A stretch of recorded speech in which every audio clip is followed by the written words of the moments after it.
Hi, I'm David Gerard, and it's pierogi day.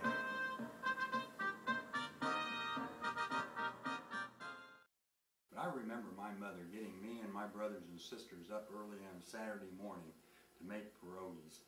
Isn't it wonderful to relive those old experiences? Well, let's get started.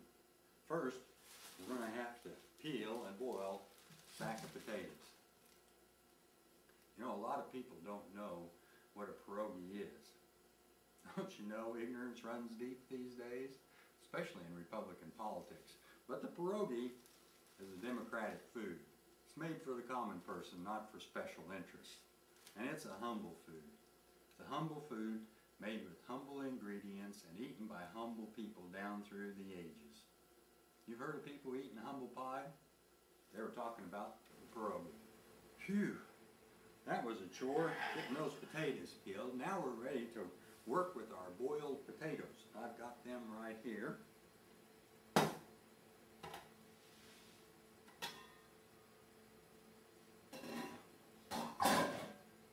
We're going to add a little bacon and some onion and a stick or two of butter. And then we're going to slowly add a pound or two of American cheese. And start mashing this all up. You know, several years ago in Milwaukee, there was a baseball player that whacked one of the Milwaukee sausage mascots with a baseball bat and knocked her over. In Pittsburgh, they've got pierogi mascots. And in between innings, they run races and everybody gets all excited and everything. But you don't hear about pierogi mascots getting whacked with baseball bats. That's because pierogis are humble, like I said. We respect humility in our cartoon characters. Not so much in humans. We'll torment and bully them to no end, like the dweeb and the nerd and people like that.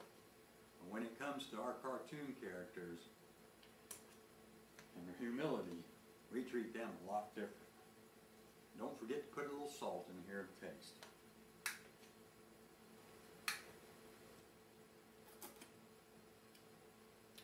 Okay, I've got the potato mixture all mashed and it's in the refrigerator cooling, and now we're going to fix up the dough here. And we got some flour and salt. We're going to add a little oil, an egg,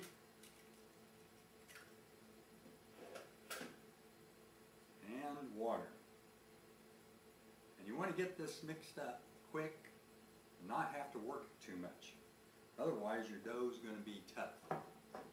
Now, tough is fine if you're eating beef jerky or if you want to be a member of the Hell's Angels. But remember, with pierogi, you want your grandma and grandpa to be able to eat this without losing a tooth. We had the dough mixed up and let it rest for a little bit, and then I took about half of it and I rolled it out until it was about 3 or 4 millimeters thick. Now, you're probably saying to yourself, millimeters? That's not American. Well, you're right.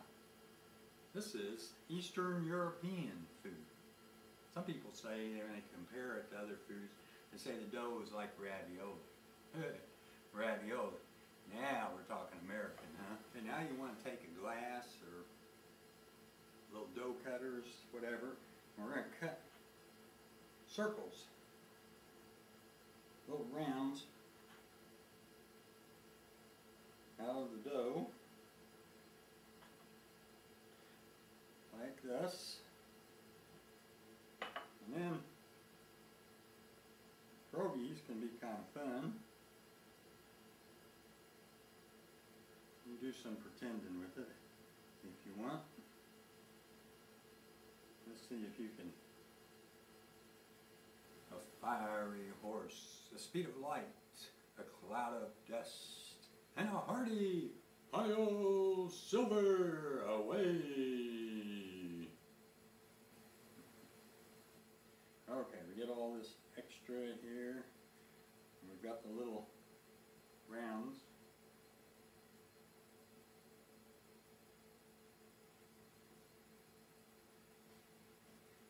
And rolled potatoes. Put those on all the little rounds. You take this, and this will stretch quite a bit. And you fold it over. And you start pinching.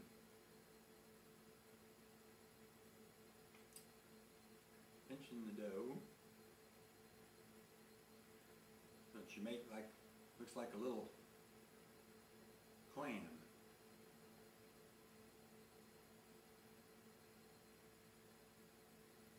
Pinch and check. Of course, my mom, being a Croatian woman, she made them so they looked a lot better than that. But that's what you have. And then we're going to drop it in boiling water and cook it until it floats to the top. It'll go down the bottom, and we wait till it comes to the top, just like a dead whale out in the ocean. Here we go, try this. There she blows, har har har har, shiver me timbers. Yeah, you just keep stretching it, get the potato in there, pull it over, do that. You can eat a little dough if you want. My mom always used to say, don't eat too much of that raw dough, it'll constipate you. We'd be working on Thanksgiving making pierogis, and she'd say, you'll be constipated until Christmas. You pinch around 50 of these, you'll figure out why my mom had 7 children. Of course, there's got to be some sort of law of diminishing returns. The more kids you have, the more pierogis you have to make. Okay, you can see here that I have them boiling.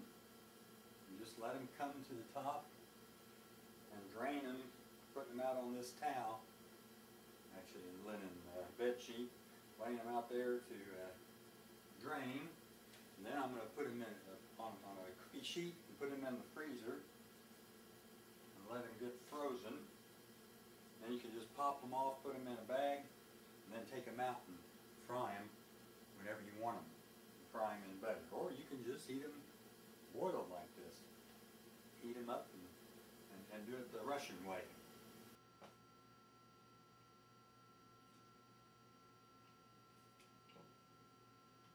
They're good.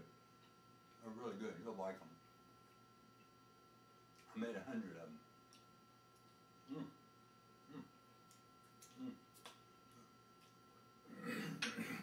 I've got a little song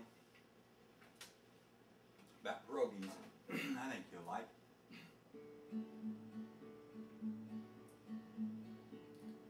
There is a tasty dish that will make you wish you had come to the table with a bigger appetite. It's a doughy squeeze made with potatoes and cheese and boiled and fried to make your day go right. Here's what my mother used to say to me. Eat your pierogis, son, eat them with butter and pride. Eat them so you remember your ethnic ties. Eat your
them on a tail, fry them when you want them, and lots of butter. Okay, everybody now, eat your pierogis, son, eat them with butter and pride. Eat them so you remember your ethnic ties. Eat your pierogis, son, eat them fingers one by one. Eat them so you remember your Ukrainian. And for my mother, eat them so you remember your Croatian. Eat them so you'll remember you're an Eastern European.